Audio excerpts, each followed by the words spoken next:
वडोदरा के आजवा रोड पर चंचलबा park society मौजूद है, जहां के निवासी काफी वक्त से पानी न आने की समस्या से परेशान हैं और जब भी यहां पर पानी आता है तब दूषित पानी आता है। ये आरोप भी इन निवासियों की ओर से लगाए जा रहे हैं। इस मामले की पेशकश यहां के लोगों की ओर से बार बार वडोदरा महानगर पालिका के अधिकारियों तक पहुंचाई गई है, लेकिन ये समस्या ज्यों की त्यों है। हालांकि उसके बावजूद भी यहां से पानी की लाइन निकालकर दूसरी सोसाइटियों में देने की कोशिश की जाती है। ऐसे आरोप भी यहां के लोगों की ओर से लगाए जा रहे हैं, जिसके मद्देनजर आज वहां पर इकट्ठा होकर सोसाइटी के निवासियों की ओर से हाय हाय के नारे कॉरपोरेशन के खिलाफ लगाए गए और जल्द से जल्द इस समस्या को सुलझाने की मांग साझा करते हुए काफी ज्यादा आक्रोश जताया गया। यहाँ के लोगों का ये कहना है कि पहले ही वो पानी की किल्लत से परेशान है। ऐसे में अगर उनकी लाइन से दूसरी सोसाइटियों तक पानी पहुंचाने की कोशिश की जाएगी तो फिर तो उन्हें बिल्कुल भी पानी नहीं मिल पाएगा। ऐसे में इस मामले में प्रशासन सूद ले और उनकी समस्या को सुलझाए, यही मांग यहाँ के लोग साझा कर रहे हैं। तब आज इकट्ठा होकर इन निवासियों की ओर से पालिका के खिलाफ नारेबाजी करते हुए रोष जताया गया है। आजवा रोड चंचलबा पार्क सोसायटी रघुकुंडनी पाछળ આજે આ ચંચળબા પાર્ક સોસાયટીમાં ઘણા ટાઈમથી પાણીની સમસ્યા છે, તો આની માટે અમે રજૂઆત પણ કરેલી છે। અમારા આગળના જે અમારા માજી પ્રમુખો પણ રહી ચૂક્યા છે, એમણે બી રજૂઆત કરેલી છે। એ લોકોએ પણ કેટલી અરજીઓ કોર્પોરેશનમાં દાખલ કરેલી છે અને કોર્પોરેશને લાઈન આપવા માટે પણ અમારી સાથે વાતચીત ચાલતી હતી એમની। પણ આમાં સિદ્ધાર્થ બંગલોઝ કોઈએ ઊભો કર્યો છે બિલ્ડરે, બરાબર છે। હવે એ બિલ્ડર માટે અહીં ઘડી ઘડી અમારા ત્યાં પ્રેશર પોઈન્ટ ચેક કરવાનો, અમારા ત્યાં જ ખાડો ખોદવાનો ને અમારા ત્યાંથી જ લાઈન લેવાની।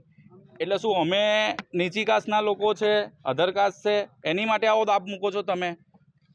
એટલે અમારું માંગ એટલી છે કોર્પોરેશન પાસે, અહીંના અમારા શહેરના વડોદરા શહેરના અમારા જે નામાંકિત જે બીજેપીના કોર્પોરેટરો છે, ધારાસભ્ય છે, શહેર પ્રમુખ છે, જેથી હેમાંગભાઈ જોશી છે, તેથી તમામે તમામ લોકોને અમારી બે હાથ જોડીને વિનંતી છે કે આ જે ખોટી રીતનું વર્તન અમારી સાથે જે કોર્પોરેશન કરી રહી છે એ ના થવું જોઈએ।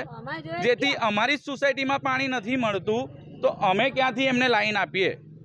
અને અમને એવું કહે છે કે અમને અધિકારીએ કીધું, કોઈ કોર્પોરેશનના માણસો આવે છે, એ લોકો આવીને અહીં ગાડી અમને ફોન કરે છે। હું પ્રમુખ તરીકે સોસાયટીમાં છું તો મને આવીને ફોન કરે છે, રોજ સવારે આવે, કોઈ દિવસ બપોરે આવે, કોઈ દિવસ સાંજે આવે। આવી રીતે હેરાનગતિ કરીને આ લોકો પ્રેશર ચેક કરવું છે, અમારે પ્રેશર ચેક કરવું પડશે, અમારે લાઈન આપવી જ પડશે।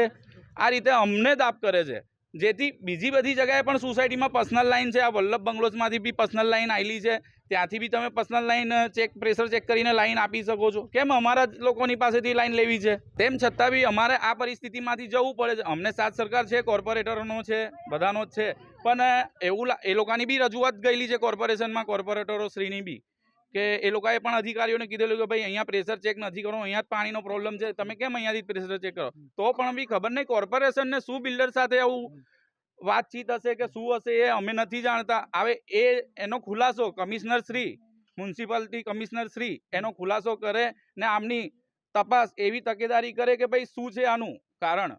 આ ચંચલબા પાર્ક સોસાયટી છે રઘુકુલ વિદ્યાલયની પાછળ, ને અમને જ દોઢ વર્ષથી પાણી નથી મળતું। પાણીના અવાજથી અમે જ કરીએ છીએ તો પછી બીજાને અમે કહી દઈએ અમારે લાઈનમાંથી પાણી આલી શકીએ અમે, કહો? એટલે અમારા ઘરોમાં પાણીના અવાજ ત્યાં છે ચંચલબામાં, અમારા જ ઘરોમાં બધાને પાણીની બૂમો પડે છે, તો એ લોકોને કઈ ચાલે તો કેમ એમના બિલ્ડરે એમને આવતી વખત નહોતું જોયું કારણ પાણીની લાઈન આલવી પડશે કે નહીં આલવી પડે? એટલે ચંચલબાની જ લાઈન જોઈ ગયા છે લોકો, કહો? એટલે અમને પાણી નથી મળતું એટલે અમારી પાણીથી પાણી આપી શકાય નહીં। કોર્પોરેશન પાસે એટલી આશા માંગીએ છે કે અમારી લાઈનમાંથી પાણી લેવું જોઈએ, ના નવી લાઈન નાખ્યા લો બસ। पानी बहुत गंदा है, मोटर थी पर पानी वैल्यू नहीं खेचाता। हमसे जुड़े रहने के लिए हमारे YouTube चैनल को सब्सक्राइब करें और नई वीडियो की नोटिफिकेशन के लिए बेल आइकॉन को दबाएं।